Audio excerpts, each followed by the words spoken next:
पर आ जाती है समाजवादी। अरे मुस्लिम ही तो समाजवादी की इज्जत बचाए हुई बैठा हुआ है।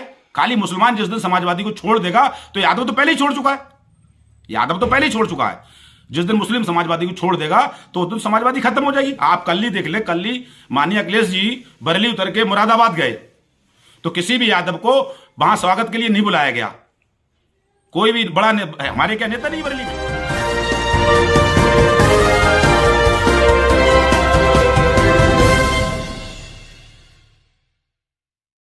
नमस्कार, आप देख रहे हैं अपना पसंदीदा सच का प्रतीक यूट्यूब चैनल खबर बुलंद भारत।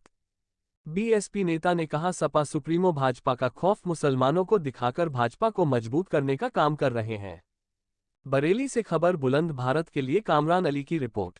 उत्तर प्रदेश की 5 विधान परिषद की सीटों पर हुए चुनाव पर बहुजन समाज पार्टी के नेता तौफीक प्रधान ने सपा प्रत्याशियों की करारी हार पर कहा कि बरेली मुरादाबाद खंड स्नातक, कानपुर खंड स्नातक, गोरखपुर फैजाबाद स्नातक, प्रयागराज झांसी खंड स्नातक एवं शिक्षक स्नातक सीटों के आए परिणामों से यह स्पष्ट हो चला है कि 5 सीटों पर यादव समाज के मतदाताओं ने अखिलेश यादव का साथ छोड़कर भाजपा का साथ दिया है।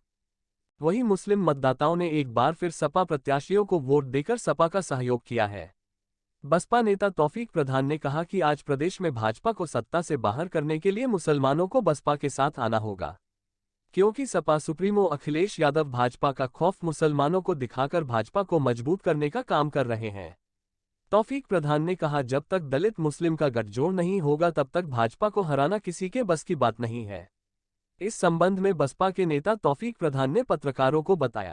तौफीक साहब, अभी एमएलसी चुनाव गया है। एमएलसी चुनाव भाजपा और सपा ने लड़ा था और एक निर्दलीय लड़ा था। सपा का इतने बुरी तरीके हार किन वजहों से देखी जा रही है? आप ये देखो कि जो आज भारतीय जनता पार्टी ने और समाजवादी ने जो एक डर का माहौल बनाया था, उसका असर आपने सन 2022 में भी देखा विधानसभा के चुनाव में। क्योंकि सन 2022 में हर मुसलमान को वोट डालने का पावर था।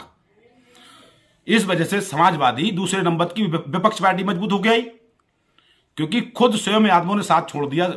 सन 2022 में यादवों ने खुद वोट समाजवादी को नहीं किया और वोट समाजवादी को ना करके सीधा भारतीय जनता पार्टी को वोट किया। उसका प्रमाण है हर जगह से। क्यों, मैं भी विधानसभा लड़ा था, मुझे ही पता है कि जो यादवों की पोलिंग थी वो आधे से ज्यादा भारतीय जनता पार्टी को वोट गया था।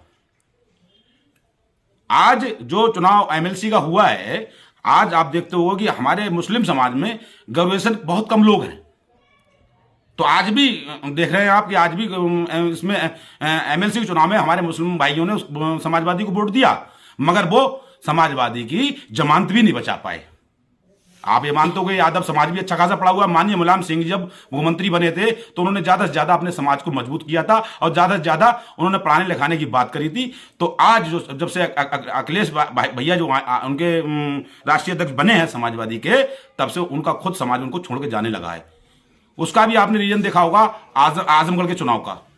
हमारे बहुजन समाज पार्टी से गुड्डू जमाली जी चुनाव लड़े।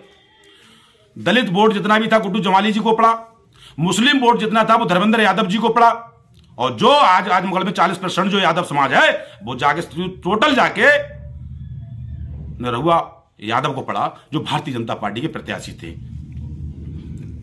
जिस तरह से मुलायम सिंह यादव ने 2012 का चुनाव लड़ा था अपने चेहरे पे, उसी समय अखिलेश यादव को मुख्यमंत्री बनाया था। उस समय सभी धर्मों के उन्हें वोट पड़े थे जी। 2017 में ऐसा क्या हुआ, अखिलेश यादव में ऐसी क्या कमी रही जो उन्हें वोट नहीं मिल पाया, हर समाज का जो चुनाव हारे? ऐसा है ना कि जो माननीय मुलायम सिंह जी थे उन्होंने जमीन से काम किया था, उनको हर व्यक्ति पसंद करता था, हर समाज का। इनको मुख्यमंत्री की सीट विरासत में मिली, और विरासत में जब कोई भी चीज मिलती है तो उसका एहसास नहीं होता। लगातार देखा जा रहा है कि अभी 2019 का चुनाव लोकसभा का गया है, तो 19 में बहुजन समाज पार्टी के साथ गठबंधन करके लड़े थे, तो कुछ सीटें इज्जत बच सकी थी। आपने देखा, जैसे आपने सही क्वेश्चन करा कि 19 में जो लोकसभा का चुनाव हुआ उसमें गठबंधन हुआ समाजवादी का, बहुजन समाज का।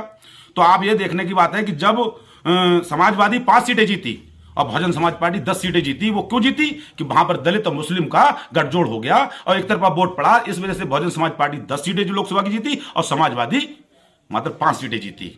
अगर मुस्लिम वोटर बहुजन समाज के साथ आता है तो बीजेपी से छुटकारा मिल सकता है? ये दावे के साथ है, क्योंकि आप देखो कि हमारे बहुजन समाज का जो खुद पार्टी का वोट है वो 28% है, और मुस्लिम समाज का वोट जो है वो 18% तो सरकारी खाते में, वैसे तो 20-22% उत्तर प्रदेश में है। तो हम आराम से भारतीय जनता पार्टी को हटा सकते हैं अगर मुस्लिम वोट अगर बहुजन समाज के साथ आता है तो। मुस्लिम सपा के दीवाना इतना क्यों है? क्या ऐसा कौन सा तावीज, कौन से मंत्र उन्होंने फूंक दिया? अब ये मेरे समझ में नहीं आ रहा है क्यों है। अब मेरा तो साफ साफ कहना है कि मेरे मुस्लिम भाइयों से मेरी जब बात होती है तो मैं साफ साफ कह देता हूं कि भाइयों और ताकत लगा लो। जैसे आपने सन 2022 में ताकत लगाई, अब एमएलसी के चुनाव में आपने समाजवादी की जमानत नहीं बचा पाई, अब आ रहे हैं चेयरमैन के चुनाव। जो भी हमारा मुस्लिम भाई समाजवादी टिकट से चुनाव लड़ेगा तो उसको याद वोट भी नहीं मिलेगा। ये बात मैं करूंगा चेयरमैन के बाद। क्या मुस्लिम के ही नाम पर रह जाती है समाजवादी? अरे मुस्लिम ही तो समाजवादी की इज्जत बचाई हुई बैठा हुआ है। खाली मुसलमान जिस दिन समाजवादी को छोड़ देगा तो यादव तो पहले ही छोड़ चुका है, यादव तो पहले ही छोड़ चुका है। जिस दिन मुस्लिम समाजवादी को छोड़ देगा तो उस दिन समाजवादी खत्म हो जाएगी। आप कल ही देख ले, कल ही माननीय अखिलेश जी बरेली उतर के मुरादाबाद गए तो किसी भी यादव को वहां स्वागत के लिए नहीं बुलाया गया। कोई भी बड़ा हमारे क्या नेता नहीं बरेली में, कितने कितने कद्दावर नेता हैं, मजबूत नेता हैं, एक भी यादव समाज के किसी भी नेता को स्वागत के लिए वहां एयरपोर्ट पर नहीं बुलवाया गया। क्यों नहीं बुलवाया गया? इसका रीजन क्या है कि उनको भी पता लग गया कि यादव वोट ने हमको इस एमएलसी के चुनाव में वोट नहीं दिया। ये अखिलेश यादव के संज्ञान में ये है, तभी तो उनको स्वागत का मौका नहीं दिया गया। ठीक है, शुक्रिया।